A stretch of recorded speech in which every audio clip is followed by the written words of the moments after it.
हे पण पोलीस यंत्रणेने काढलं पाहिजे। एवढंच नाही तर आमच्या महाराष्ट्र राज्याचे उपमुख्यमंत्री आदरणीय अजितदादा पवार साहेब ज्या दिवशी आमच्या संतोषांना देशमुख यांच्या कुटुंबाला भेट द्यायला सांतवून आले, आम्ही सकाळी तिथून भेट देऊन गेलतो पवार साहेबांनी। त्याच्यानंतर ज्या दिवशी ते आले, शनिवारी 16 तारीख होती बहुतेक, 16 तारखेला शनिवारी, त्या दिवशी त्यांच्या ताफ्यामध्ये असणारी गाडी जी होती त्याच गाडीमध्ये हा आरोपी तिथं जाऊन सिलेंडर होतोय। याचा अर्थ काय? त्या दौऱ्यामध्ये तिथं मस्साजोगला ही गाडी अवेलेबल होती आणि तीच गाडी, त्याच गाडीमध्ये हा आरोपी बसून तिथं जाऊन शरणागती देतोय।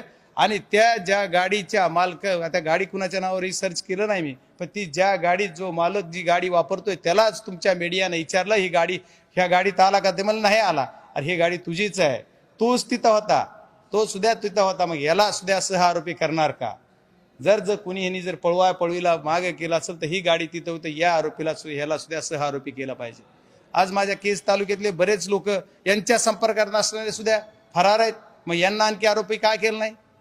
मग ह्या आरोपींनी एवढ्या दिवस एवढं फिरत राहून, एवढं चक्र, एवढं कोण कोण याच्या संबंधित होतं, कोण कोण याच्या ताब्यात होतं, कुणाकुणाच्या संपर्कात होता हे आणखी कळालं नाही। आणि मला एक म्हणायचं की एवढ्या दिवस मग पोलिसांचं किती कर्तव्य दक्ष, आमच्या मुंबई पोलिसांचा, महाराष्ट्र पोलिसांचा माझ्या लहानपणापासून मला अभिमान वाटतोय।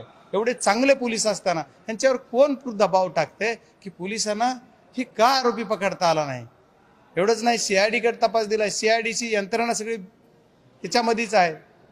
मग CID-चे ज्या तपास यंत्रणा काम करतायत त्यांचं सुद्धा कौतुक केलं पाहिजे, पोलीस यंत्रणेचं कौतुक केलं पाहिजे। पण जो आरोपी शरण येतोय तुम्हाला सापडत नाही, तुमच्या पुण्यातच फिरतोय। माझा दुसरा प्रश्न असा आहे प्रशासनाला आपल्या माध्यमातून, या आरोपी ज्या गाडीतून आला, जिथे व्हिडिओ शूट झाला, ज्या ठिकाणी व्हिडिओ शूट झाला, व्हिडिओ संपताना बघा तो आरोपी कसा वागतो, मग तिथं जी झाला, जी आरोपी तो जिथं होता ते कुठं होता, कुणाच्या घरात होता, आणि त्याची तपासणी तुम्ही करणार का?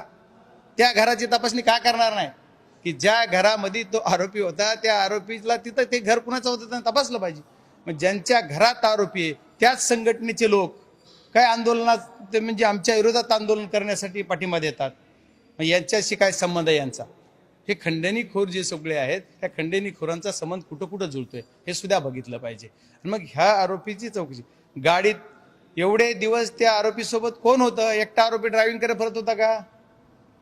याच्यासोबत कोण होतं याचा तपास झाला पाहिजे। पहिल्या दिवसापासून आरोपीवर गुन्हा 11 तारखेला झाला, तेव्हापासून त्यांनी शरण येईपर्यंत त्याच्यासोबत कोण कोण आलं, कोण कोण होतं, पोलीस त्यांचा गार्ड कधी सोडलं, त्यानं कधी सोडलं, कुठं सोडलं, आणि शेवट शरण येईपर्यंत सोबत कोण होते, एवढे लोक कसे आले, मग यांना कोणी सांगितलं? बरं ठीक आहे, जाऊ देत, एवढं झालं तरी आम्ही मान्य करू।